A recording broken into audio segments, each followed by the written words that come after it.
And thank you so much for coming today from all over the world to help me celebrate the publication of my historical novel, An Unofficial Marriage. I worked on this book for many years. Some time ago, I don't even know when, I decided I wanted to write historical novels as my next books. And part of that was because they tell you, please, that it's a good idea to write a book you want to read, like, duh. I mean, who wants to write a book you don't want to read?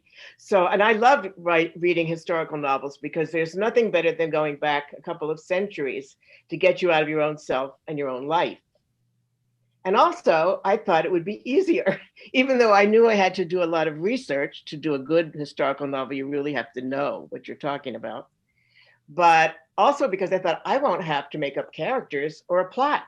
It's all there.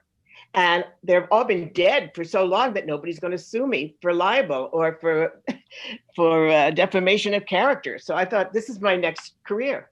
So the first one I decided to do, I thought, well, I'll just go to the library and go through all the biographies and see whose life I can steal. So I was staying with Eileen and Peter in West Hollywood at the time. And so I still had my LA Public Library card, thank God.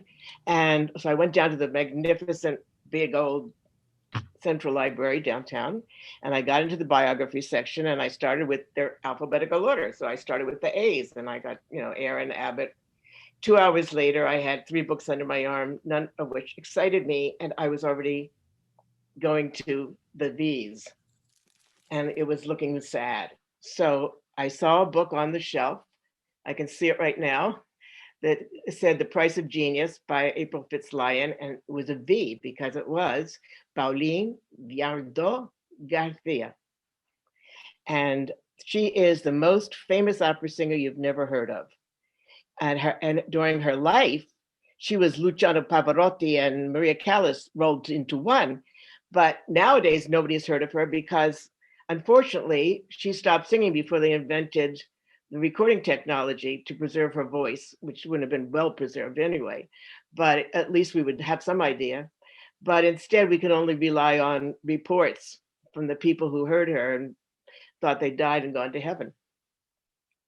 So I thought I could do this book because I was an opera singer and I knew what it was like to care about nothing else, to just work the voice like an athlete. You're like an Olympian if you're a singer because your voice is your whole instrument.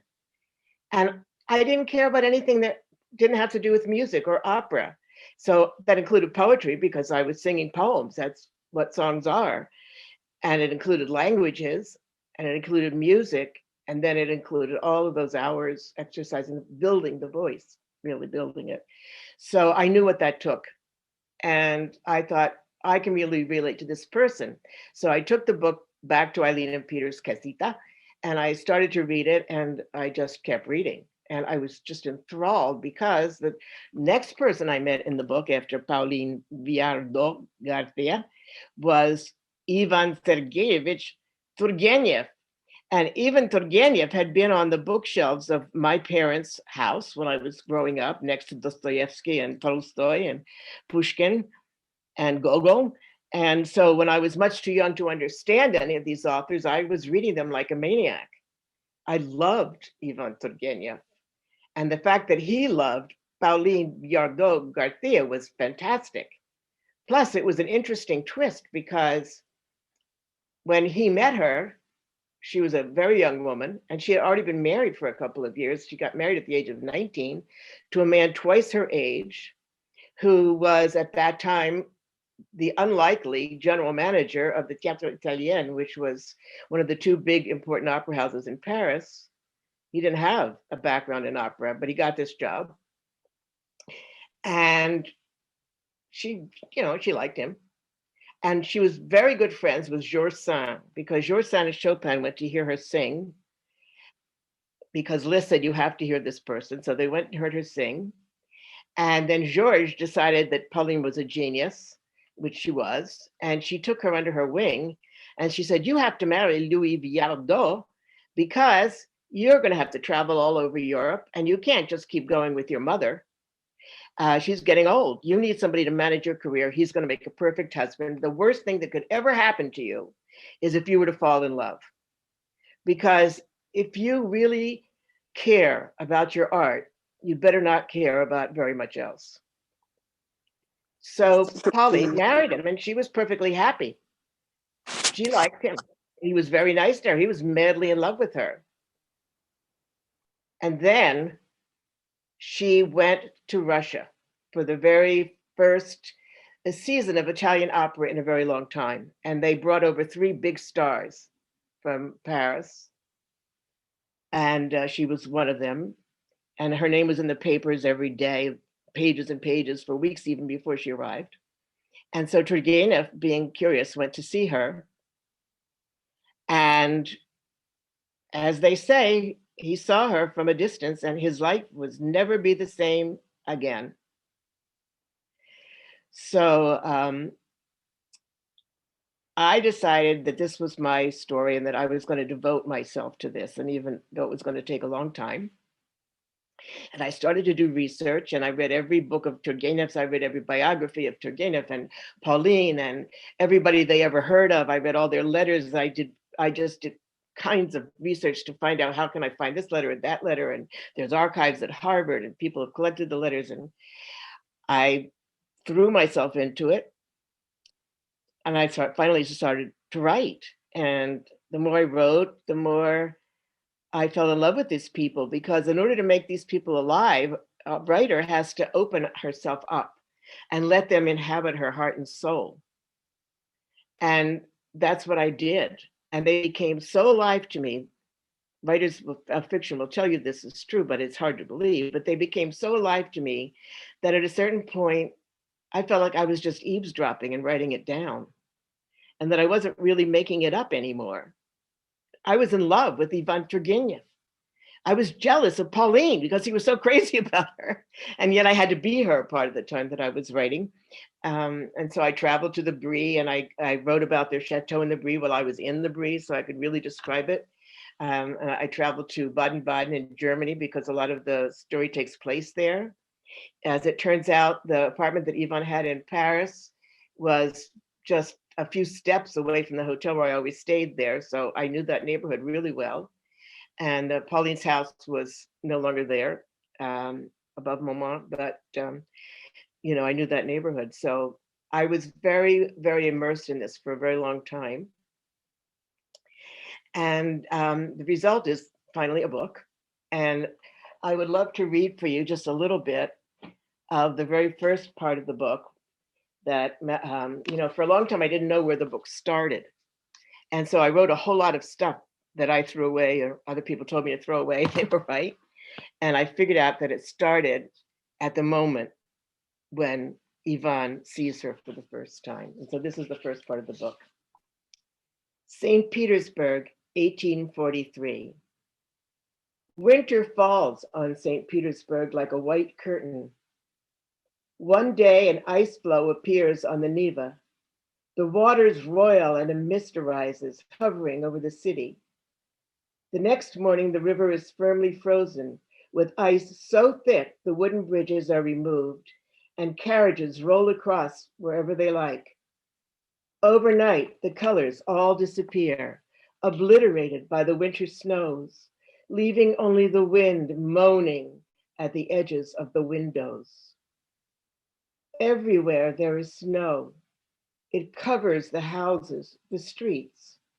The ice on the frozen canals is blanketed in powdery white. Day and night snow falls, while the wind, wailing down the wide boulevards, sweeps it into hills and valleys. In early November, St. Petersburg is cold, harsh, and glorious. But in the uppermost gallery of the Imperial Theater, high above the stage, the heat rising from thousands of enraptured bodies renders the air stifling. Here, where the environs are unsuitable for ladies, only men are permitted. They roost in narrow rows, mercilessly squeezed onto hard wooden benches, delighted to be there. They understand not a word being sung and have only the vaguest notion of what sort of entertainment an opera is meant to be. But every perch is enthusiastically occupied. Ivan Sergeyevich Turgenev, unaccustomed to such claustrophobic conditions, is much too expensively dressed for such a cheap seat. His long legs are bent at an excruciating angle, knees to chest, and he hunches his broad shoulders to avoid the men on either side of him. When he arrived, he found the situation so untenable, he thought of escaping at the first interval. But then she appeared on stage, a tiny figure so far below him that through his opera glasses she appears both real and imaginary. Her voice, though, her voice is so close beside him, she might be singing softly into his ears, a voice so beautiful he wants to die listening to it. The sound that pours so smoothly into his ears flows down through his body, reverberating in his chest and belly, pulsating between his legs. And he stays, although he is unable even to adjust his feet without treading on his neighbor. At the final curtain, he scans row upon row of red and gold boxes, watching the aristocrats, the intelligentsia, the merchants, even the wealthy Jews of St. Petersburg. The audience is in a frenzy. Women dressed in white gowns and covered in gems frantically tap gloved hands against folded fans, and men in a splendor of uniforms applaud wildly. Young dandies in the stalls throw their top hats into the air, calling, Viardot, Viardot. The curtains part, and she steps into the spotlight. Pauline, Viardot, Garcia, so small, yet so majestic, sinks into a deep curtsy, lifts her head, and crosses her hands over her chest. Through his opera glasses, he can see that her strange, dark face is covered with bewildered tears, and he weeps with her. Then she is gone, and the enormous chandelier is lit, illuminating the hall.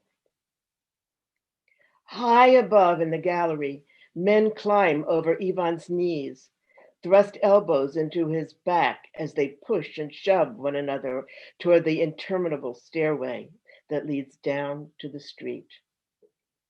For 3/4 of an hour, he is unable to move, oblivious to the rough Valenkis that trample his calfskin boots.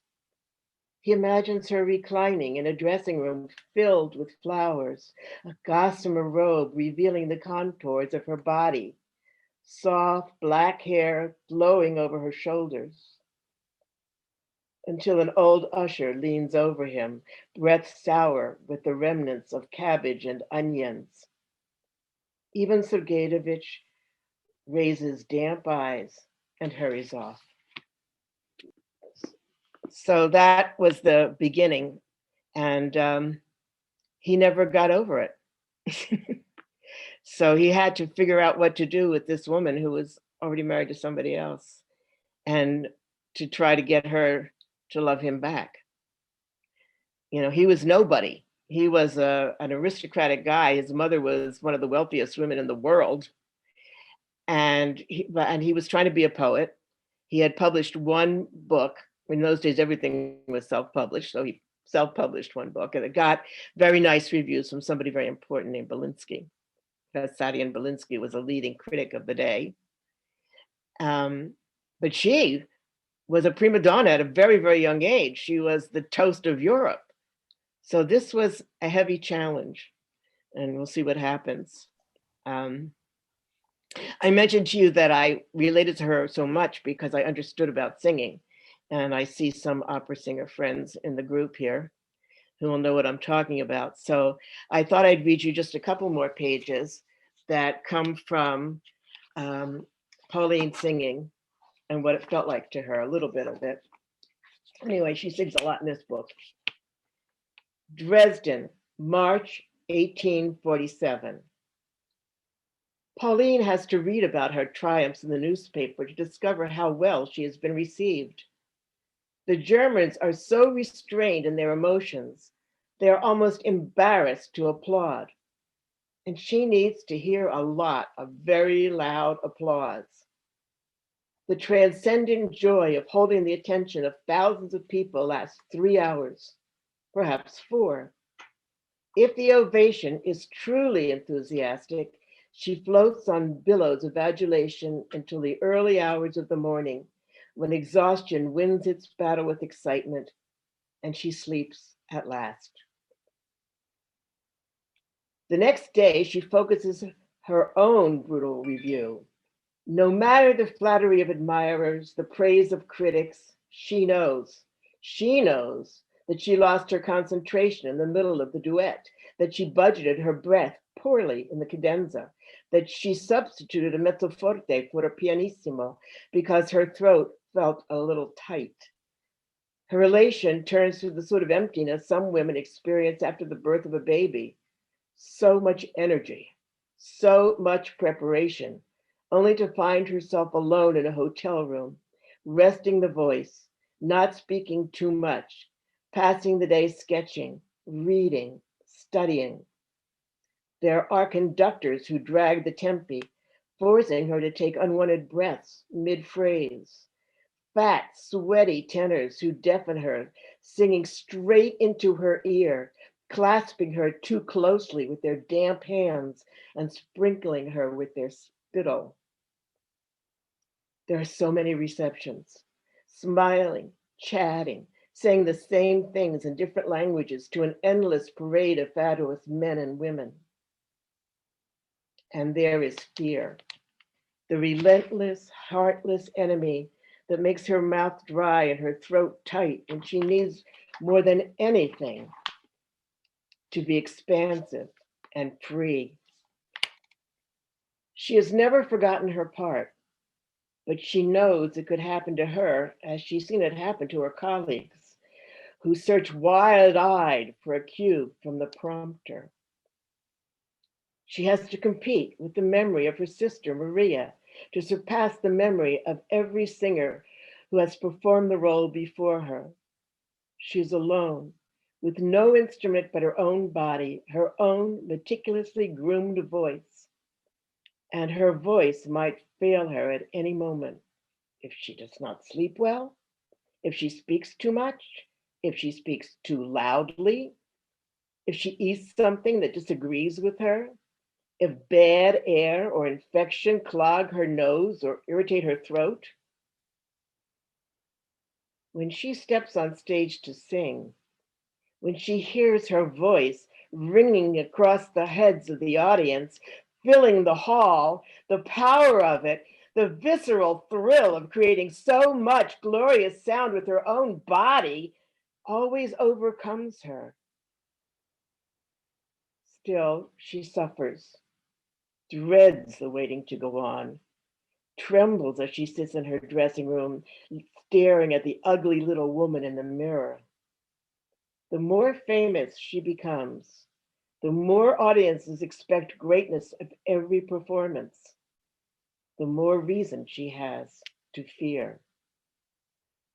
But when she looks across a room and catches Ivan smiling at her, when she arrives back at the hotel, exhausted, and finds him waiting for her in the lobby, when after a long and discouraging rehearsal, he appears shyly in her rooms to talk to her, reassure her, advise her, the sight of the thick chestnut hair that grazes his collar, the softness in his eyes, the way he moves his hands when he speaks, make everything else less important. If Louis Viardot resents even Turgenev's presence, he will never admit it. He has usurped him taking him off to the Grunewald forest to hunt or to the Dresden galleries to buy art. He has made Ivan Sergeyevich his own companion, welcomed him like the coming of the Savior. So I mentioned there that she had to compete with her sister. Her sister was Maria Malibran, and Maria Malibran is well known to opera buffs, although she died long before recordings were available also, but she had the wisdom to die at the age of 28, like Marilyn Monroe. So she died a huge star. She was deeply missed by her fans who were legion. Bellini and Donizetti wrote operas for her. And so when Pauline started to sing, it was after her sister's death. And they say that people fainted when she started to sing because she sounded just like her sister. And that was a terrible thing for her to have to go through life bearing. She couldn't wait for them to, she would say, well, they came to hear Maria Malibran, but they left singing the praises of Pauline Viardot. So she had to be her own person. That talent, that opera singing talent, or any talent for music is genetic, like blue eyes or crooked teeth. So Pauline was the descendant of a dynasty. Her father, Manuel del Popolo Garcia, he was Garcia until he left Spain, and then when he got to France, they became Garcia, was a very, very famous tenor who created roles of in Don Giovanni. And he was also a composer and who wrote a lot of operas and songs and zarzuelas. And her mother was also a singer. So that was part of the Viardot mystique, was that there was this big family of singers and musicians. Her brother was a singing teacher. He moved to London and became a singing teacher.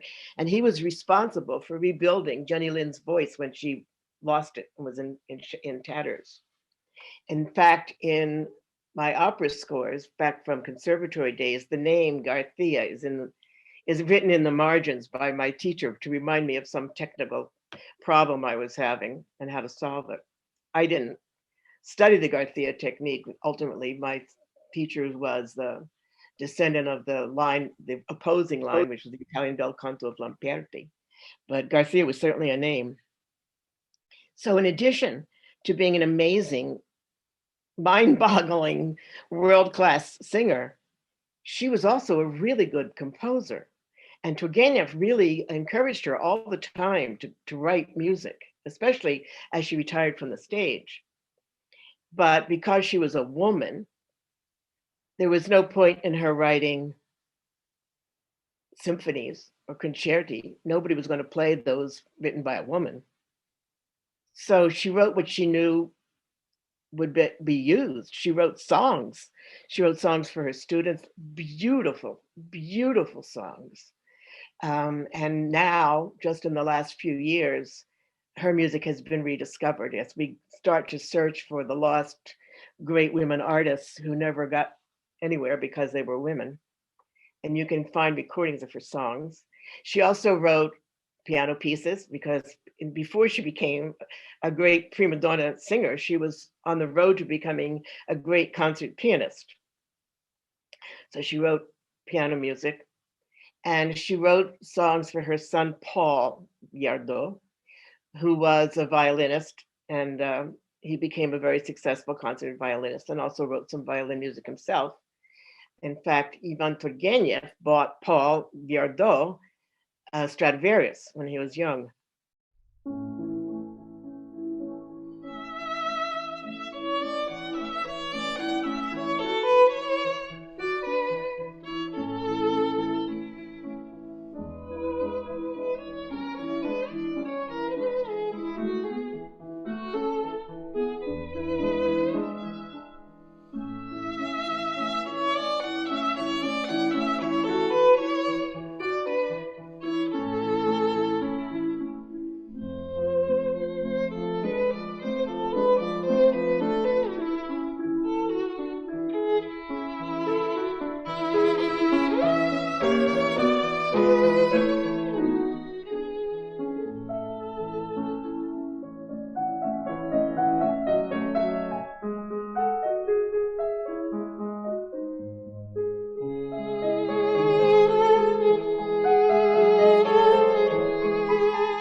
Unmute yourself, or can Yes. you Jaime. unmute yourself and Yes. ask your question? Jaime. You look beautiful. Hello, mi amor. You look divine, and the production. I love the production, the music, and the pictures. Wow, it's wonderful. What a movie. I read the book many years ago when you were in drafts, beginning to write. Right. Yes, I wanted you to help me. and I want. I'm going to read it again now. But Well, it's really different, I hope. I look forward to it. But can you remind me how did they eventually meet? What happened? How did he meet here and in the person? Oh, okay. This is Jaime Manrique, who is one of my favorite authors in the world. Oh. And if you haven't read his books, go immediately to Amazon and download them or order them. He's a brilliant poet and a wonderful, wonderful novelist. He's from Colombia. So, Jaime, here's what happened.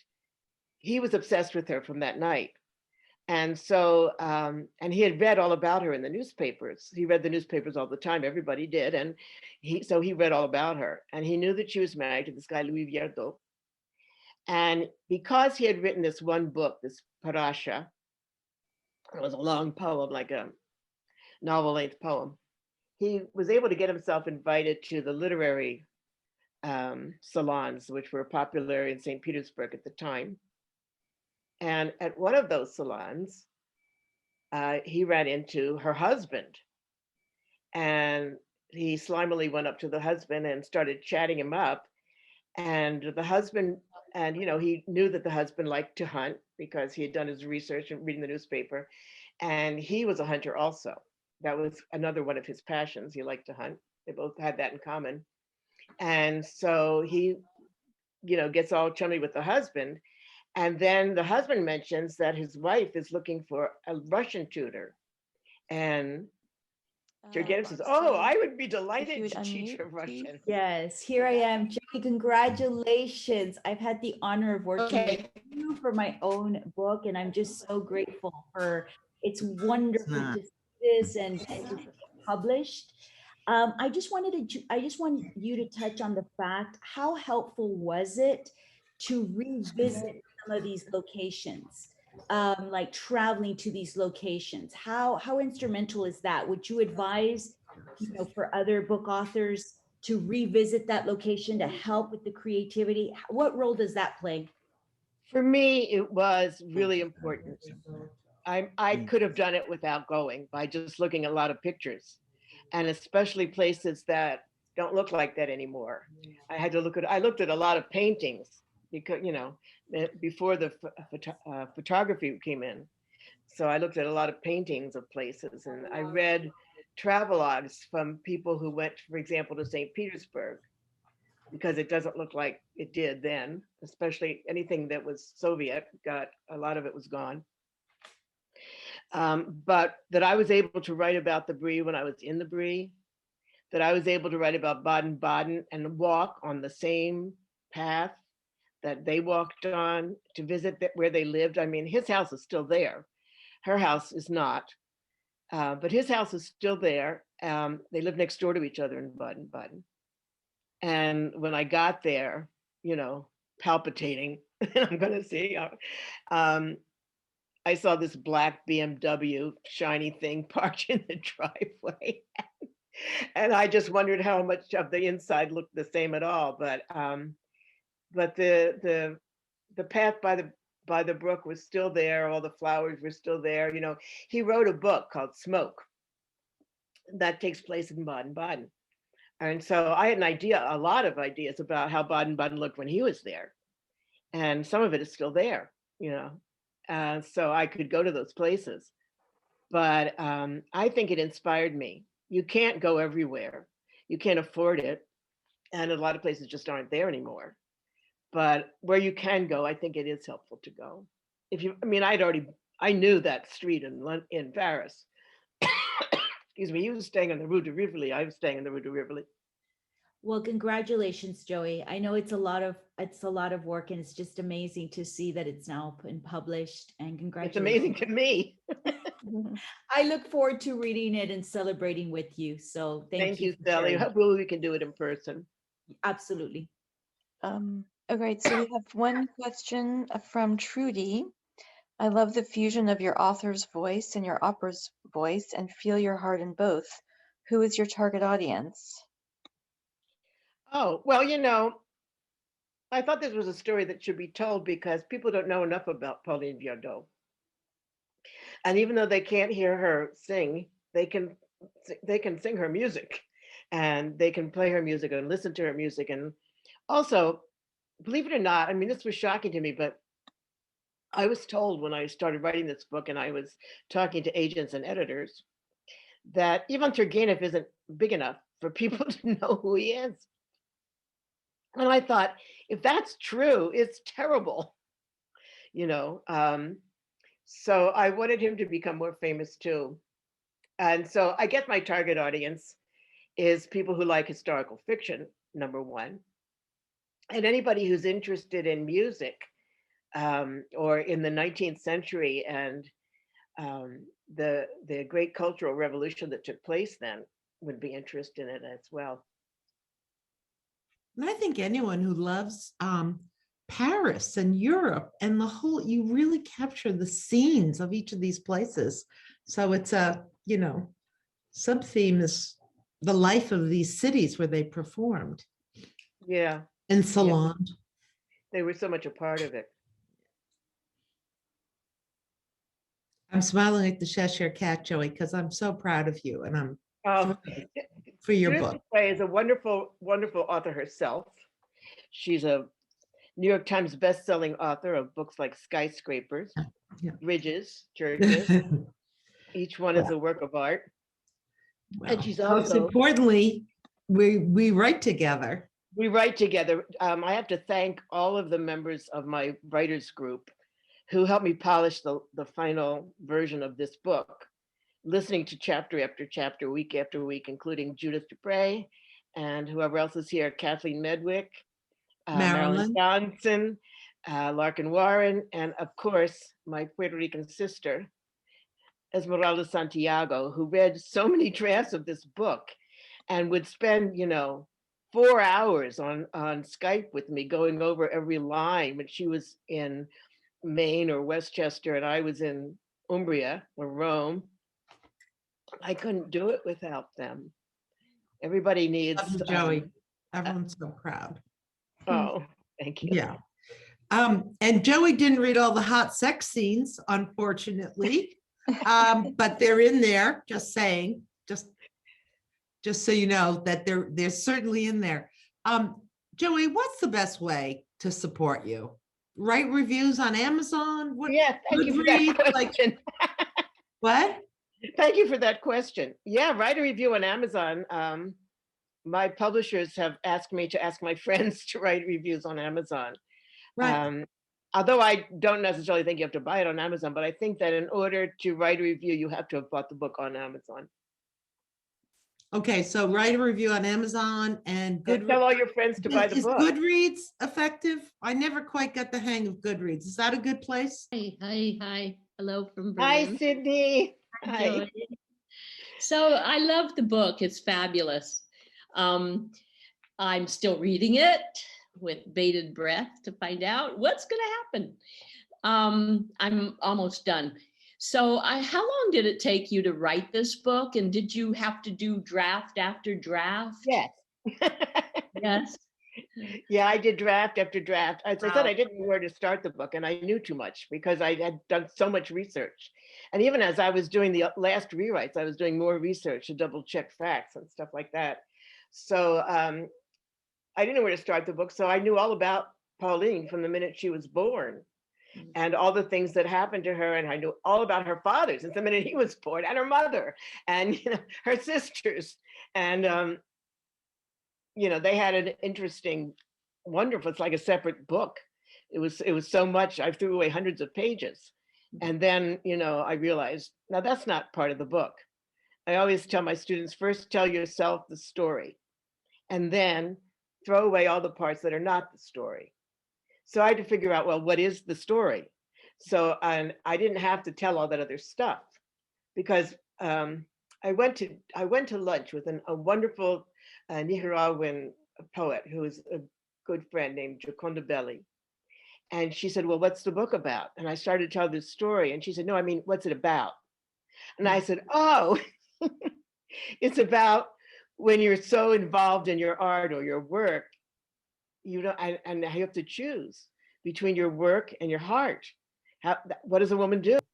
I just want to say before anybody wants to leave can leave, but I wanted to say thank you, not just to my writers group and my wonderful Esmeralda, but also to my editor at Arcade, Lily Golden, for taking such good care of this book.